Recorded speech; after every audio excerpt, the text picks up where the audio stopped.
Kasus pembuangan orok kembali terjadi di kota Denpasar. Kali ini, mayat orok berjenis kelamin laki-laki ditemukan di bantaran timur Sungai Taman Pancing, Pemogan Denpasar Selatan pada Kamis 4 Mei. Kasih Humas Polresta Denpasar, AKP Iketut Sukadi membenarkan adanya penemuan itu.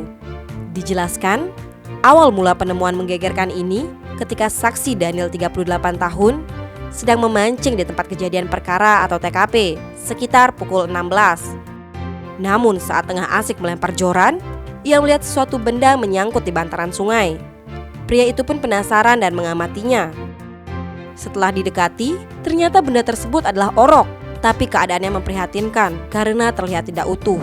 Sehingga Daniel segera memberitahu warga sekitar dan melaporkan kejadian ini ke Polsek Denpasar Selatan.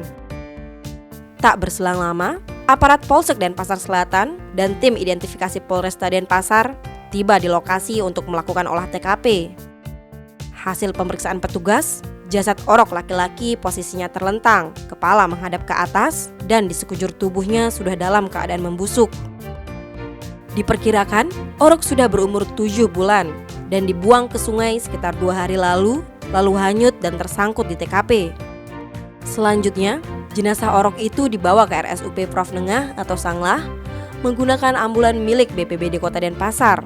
Pihaknya menduga kemungkinan pelaku sengaja membuang bayi malang tersebut untuk menghilangkan aib dari hasil hubungan gelap.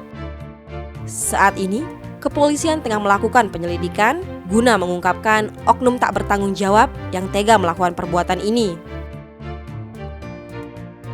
Tim Bali Express melaporkan.